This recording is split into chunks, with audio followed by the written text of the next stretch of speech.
Rajput physics. आज हम topic लेते हैं ऑप्टिकल इंस्ट्रूमेंट से माइक्रोस्कोप में, और उसमें भी कंपाउंड माइक्रोस्कोप को आज हम देखते हैं। ऐसे हम देखा जाए तो माइक्रोस्कोप तीन प्रकार का होता है, सूक्ष्मदर्शी तीन प्रकार का होता है। एक सरल सूक्ष्मदर्शी, संयुक्त सूक्ष्मदर्शी और इलेक्ट्रॉन सूक्ष्मदर्शी। तो संयुक्त सरल सूक्ष्मदर्शी सिंपल सा एक कॉन्टेक्ट लेंस होता है, एक लेंस है, उत्तल लेंस होता है। इसको धातु के फ्रेम में, ये जो हमारे पास है ये सरल सूक्ष्मदर्शी, लेकिन इसकी आवर्धन क्षमता बहुत कम होता है, लगभग 10 से 50-100 गुना ये किसी वस्तु के आकार को बढ़ा सकता है, यानी ये रीडिंग लेंस के रूप में यूज करते हैं। तो इसकी आवर्धन क्षमता अधिक बढ़ाने के लिए, आवर्धन क्षमता मतलब इसको बड़े से बड़े रूप में हमें देखने के लिए संयुक्त सूक्ष्मदर्शी की जरूरत पड़ती है। तो आज हम बेसिक ऑफ फिजिक्स में संयुक्त सूक्ष्मदर्शी को देखेंगे। तो चलिए स्टार्ट करते हैं आज का टॉपिक। ये बहुत इंपॉर्टेंट क्वेश्चन है, 5 मार्क्स में सीजीके में आपको पूछा जाता है, और एनसीईआरटी और जीआईआईटी में इनका न्यूमेरिकल क्वेश्चन बहुत आते हैं। तो चलिए पहले बेसिक को समझ लेते हैं, उसके बाद आगे हम देखते हैं। तो सबसे पहले बनावट, संरचना। इसकी संरचना में देखेंगे तो आप देखेंगे इस प्रकार से एक माइक्रोस्कोप होता है। इसमें यहाँ पर नली रहती है, आप देखे होंगे ये कुछ मंच इस प्रकार से नीचे वो रहते हैं, है ना, यहाँ से देखा जाता है, और यहाँ पे लेंस बना होता है, यहाँ पे एक ऑब्जेक्ट रखने का जगह रहता है। इस प्रकार से कुछ सूक्ष्मदर्शी आप देखे होंगे, वही है संयुक्त सूक्ष्मदर्शी। ठीक है, तो संयुक्त सूक्ष्मदर्शी बोला जाए तो आपको इसको बनाना नहीं है, आपको ये बनाना है।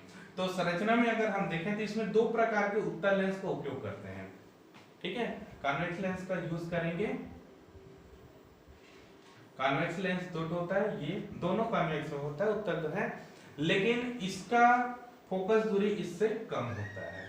ठीक है, तो पहले लेंस को कहा जाता है अभिदृश्यक और दूसरे को कहा जाता है नेत्रिका। नेत्रिका मतलब जो आंख के पास होता है, आंख से के पास जो होता है वो नेत्रिका कहलाएगा, और जो वस्तु के पास होता है वो अभिदृश्यक कहलाता है। ठीक है, अब ये दो नलियों पे बना होता है, एक नली है अभिदृश्यक नली और दूसरा नेत्रिका नली। नेत्रिका नली बड़ा होता है, चौड़ा होता है, और अभिदृश्यक नली छोटा होता है। यहीं पे बना होता है दोनों नलियां। तो ये क्या होता है, इसको एडजस्ट करने के लिए ये वाला पिन लगाए जाते हैं, ऊपर नीचे करके दोनों को सेट किया जाता है। दोनों लेंस को सेट करने के लिए ये नली बनाई जाती है। तो ये इसकी संरचना है, दो धातु की बेलनाकार नलियों में ये फिट होता है, ऊपर नीचे खिसक सकता है। और ये इसका बैलेंसिंग पार्ट है। यहाँ पे मंच बनाएंगे जिसमें आप स्लाइड को रखेंगे, और स्लाइड में जैसे छोटे छोटे जीवाणु कीटाणु या किसी को भी देखना है वो आप यहाँ पे रख सकते हैं। ये प्लेट है, यानी यहाँ पे रखने का या यहाँ से यहाँ तक जो डिस्टेंस है, ये वाला डिस्टेंस को दिखाता है। ठीक है, तो ये हो गया इसका संरचना। तो संरचना क्लियर हो गया होगा। तो अब हम आगे देखते हैं आवर्धन क्षमता।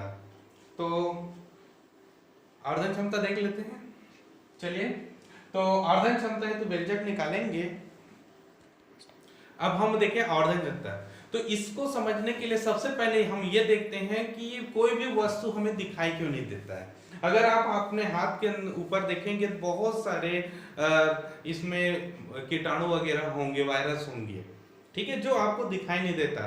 तो क्यों दिखाई नहीं देता, तो कोई वस्तु दिखाई नहीं देने का रीजन क्या होता है? तो रीजन होता है, जैसे कोई वस्तु है, ये एक वस्तु है इस प्रकार से, इसको जब हम अपने नेत्र से देखते हैं, आंख से देखते हैं, तो आंख पर एक दर्शन कोण बन जाता है।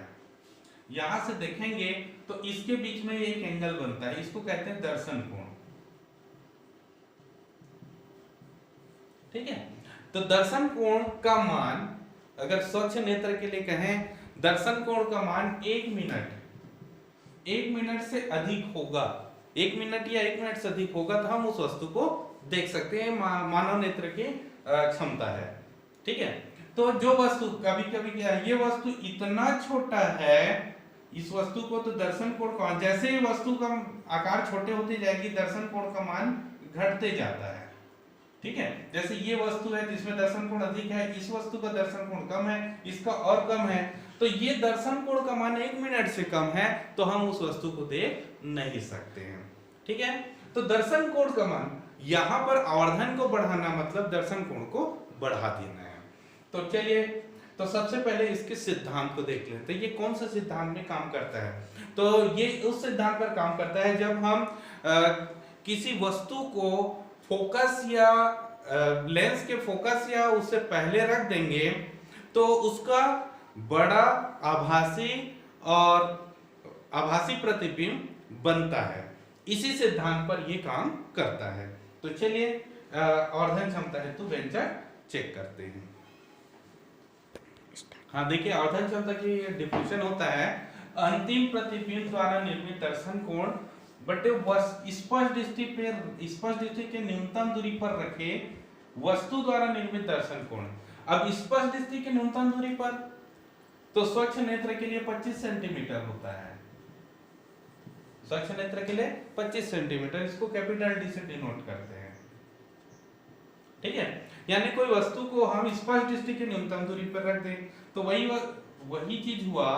क्यों दिखाई नहीं देता है, इसका रीजन है, दो रीजन है, एक तो है एंगल और दूसरा है डिस्टेंस। ये डी दो चीज इसमें इंटरप्ट करते हैं। एंगल तो समझ में आ गया होगा, जैसे दूर जाएंगे एंगल कम होते जाएगा। जैसे दूर रखते हैं, यहाँ पर रखेंगे वस्तु को, यहाँ पर रखेंगे तो इसका एंगल कम हो जाएगा। देख लीजिए, जैसे हम ये इस इमेज में देखते हैं, ये वस्तु है, ये एंगल है अल्फा, इस वस्तु को यहाँ रख दे, वस्तु का आकार तो वही रहेगा लेकिन एंगल क्या हो गया, कम हो गया। तो इस प्रकार से वस्तु को आगे लेते जाएंगे तो दूर होते जाएगा तो एंगल कम होते जाएगा, और एंगल 1 मिनट से कम हुआ तो भी आपको दिखाई नहीं देगा। दूसरा रीजन है, वस्तु को सामने ले आए तो एंगल तो बढ़ जाएगा, लेकिन स्पष्ट दृष्टि न्यूनतम दूरी यानी 25 सेंटीमीटर से कम हो तो आपको दिखाई नहीं देगा। आप ऐसे हाथ को करके 25 सेंटीमीटर के अंदर रखेंगे, या तो आंख दर्द देगा या आपके वो हथेली जो है धुंधला दिखाई देगा। तो मान के चलिए इसका दो रीजन है, पहला तो स्पष्ट दृष्टि न्यूनतम दूरी में हो और दर्शन कोण 1 मिनट से ऊपर हो। तो जब हम स्पष्ट दृष्टि की न्यूनतम दूरी में रखेंगे तो उस समय वो वस्तु दिखाई नहीं देगा, क्योंकि 25 सेंटीमीटर में रखने के बाद अल्फा की वैल्यू 1 मिनट से कम हो जाता है। तो यही सिद्धांत यहाँ पे लगेगा, तो यहीं से हम इसको निकाल लेंगे। तो चलिए देखते हैं इसको। आवर्धन क्षमता को m से डिनोट किया जाता है, अंतिम प्रतिबिंब द्वारा निर्मित दर्शन कोण को बीटा कहते हैं, और स्पष्ट दृष्टि में न्यूनतम दूरी पर रखे हुए कोण को अल्फा कहते हैं। That is m equal to beta upon alpha. लेकिन ये दोनों एंगल इतना छोटा होता है तो इसको हम tan beta upon tan alpha लिख सकते हैं। ओके, तो चलिए यही tan beta upon tan alpha की वैल्यू आपको निकालना है। तो tan अल्फा की वैल्यू तो आप यहां से निकाल सकते हैं, tan अल्फा की वैल्यू इस फार्मूला से निकाल सकते हैं। देखिए tan अल्फा इक्वल टू होगा AB अपॉन D,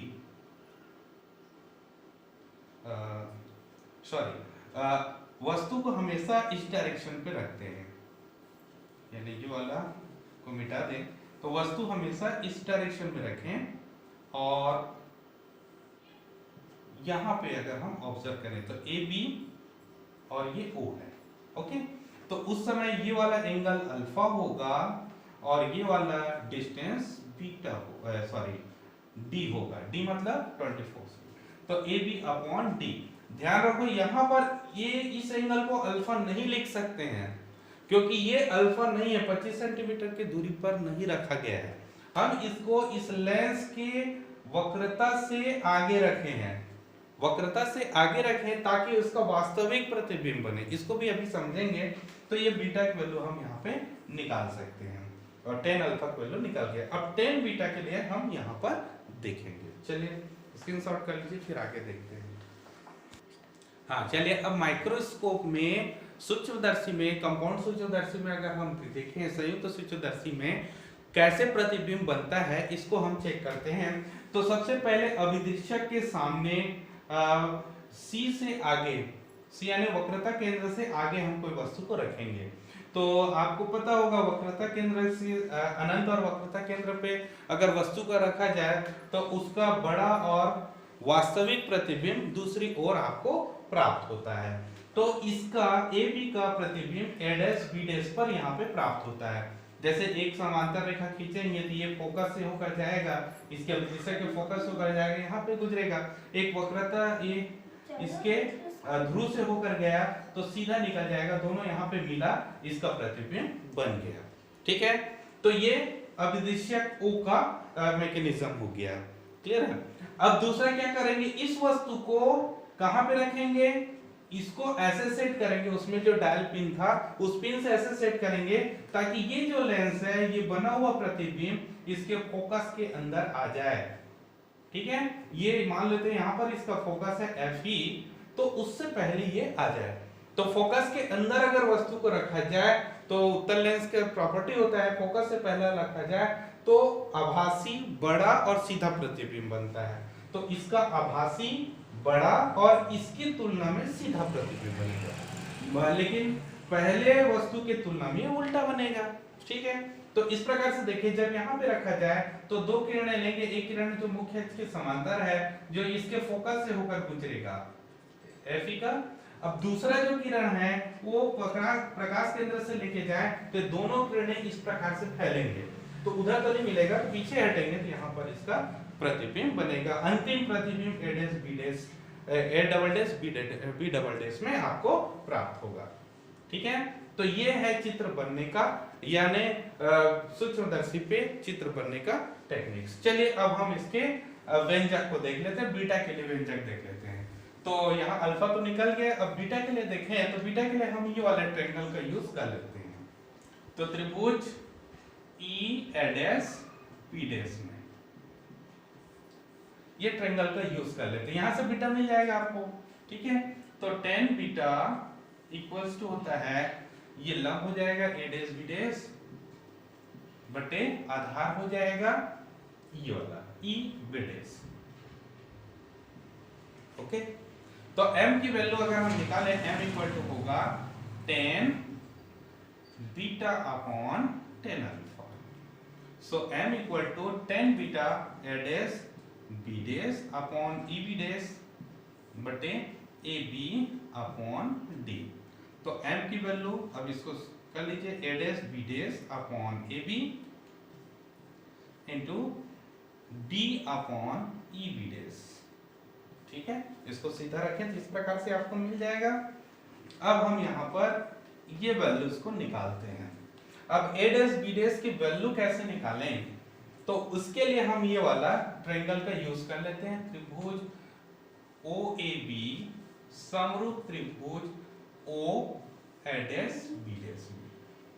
देखिए ये दोनों त्रिभुज, ये वाला त्रिभुज और ये त्रिभुज दोनों समरूप है। ठीक है, तो देखिए क्या है, एक समरूप है, यहाँ पे 90 डिग्री है, ये भी 90 डिग्री है, ये एंगल दोनों इक्वल है, तो दो एंगल इक्वल है तो तीसरा भी बराबर होगा, यानी किसी त्रिभुज दो त्रिभुज के संगत कोण बराबर होते हैं तो समरूप होते हैं। तो समरूप त्रिभुज की भुजाएं अनुपातिक होता है। अब समरूपता के प्रमेय अगर हम लगाएं तो अनुपातिक होगा, आई मीन A डैश, इसको पहले ले लेते हैं इसको बाद में। ठीक है, तो A dash B dash upon AB लिया जाए, A dash B dash upon AB, समरूप त्रिभुज की ये संगत भुजाएं अनुपातिक होते हैं तो ये भी अनुपात में आ जाएगा, अर्थात क्या होगा, OB डैश अपॉन OB आएंगे, OB डैश अपॉन OP आएंगे। ठीक है, समरूपता के प्रमेय से। ओके, तो ये क्लियर हो गया। अब यहाँ पर ये वैल्यूज को पुट कर सकते हैं।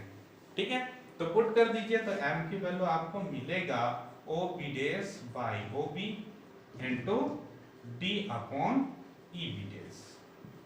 ठीक है, अब चिन्ह प्रॉपर्टी का यूज करते हुए इस सब का वैल्यू निकालते हैं। चलिए, OB डैश है क्या, OB डैश यहाँ से यहाँ तक की डिस्टेंस है, तो यहाँ से यहाँ तक डिस्टेंस क्या है, ये है ध्रुव से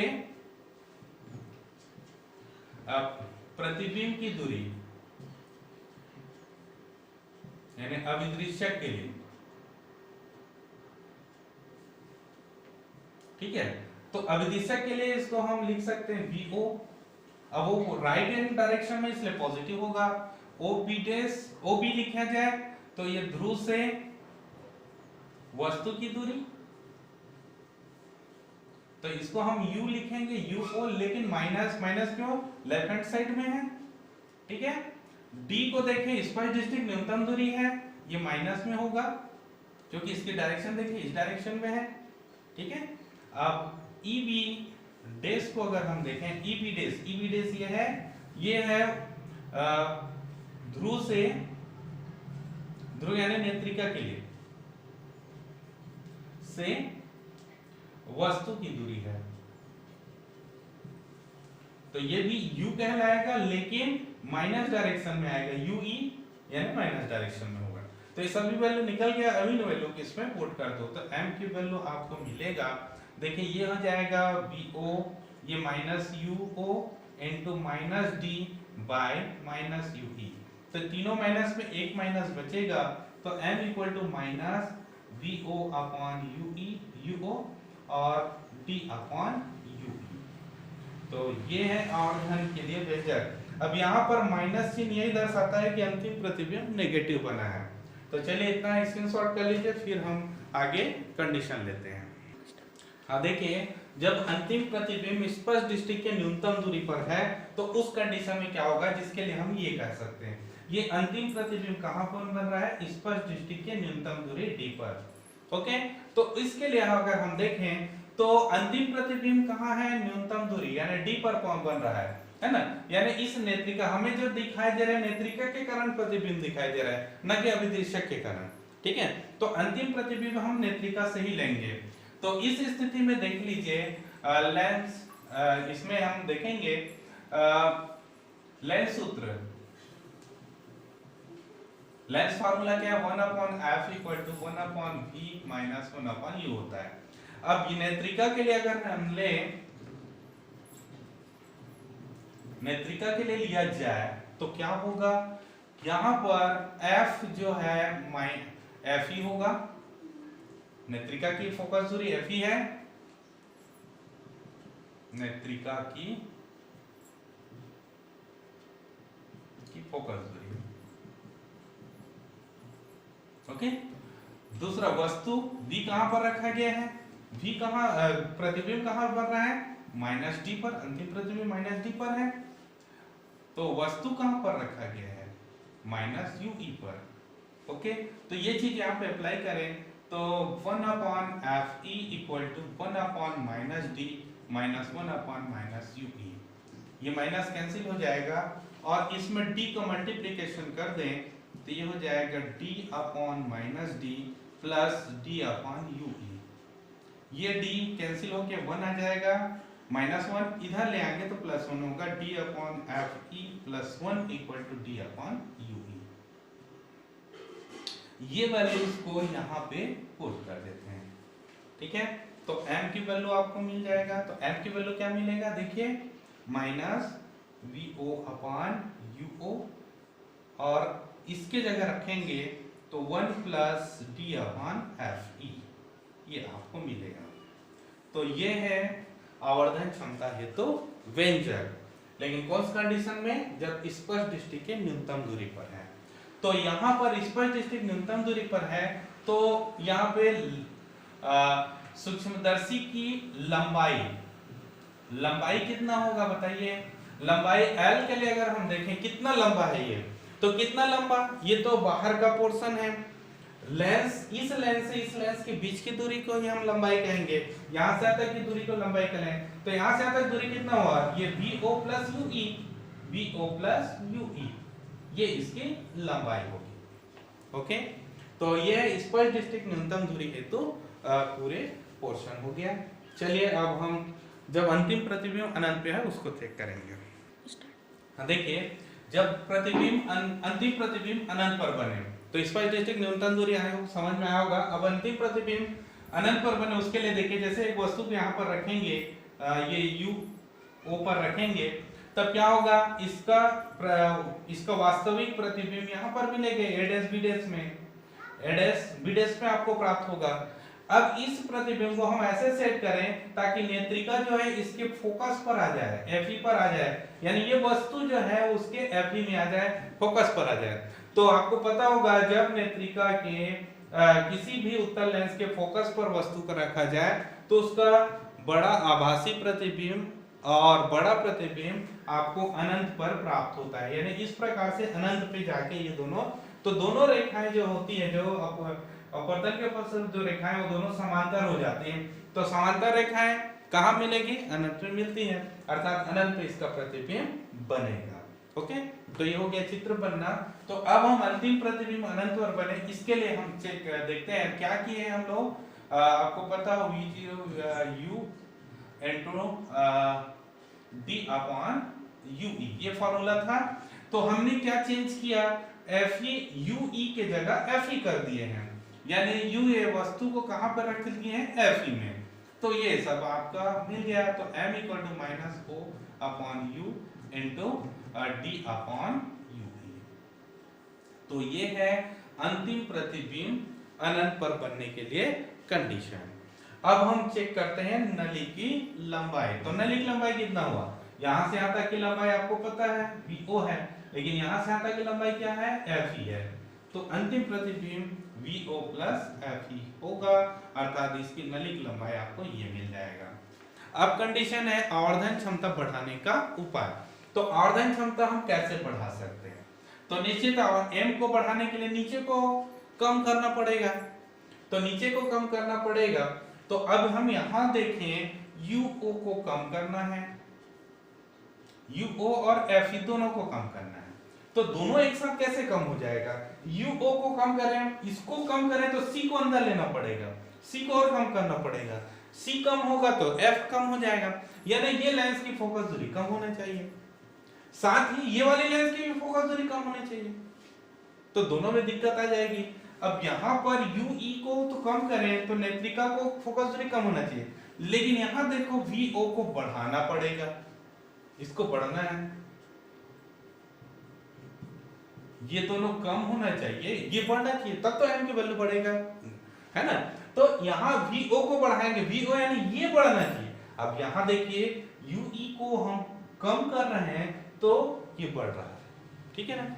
तो इसके लिए क्या करेंगे? इसकी वैल्यू कम तो होना चाहिए, लेकिन इसकी वैल्यू इसकी तुलना में ज्यादा होना चाहिए, अर्थात दोनों बीच का अंतर कम होना चाहिए, ठीक है। तो ऐसे करके हम आवर्धन क्षमता बढ़ा सकते हैं।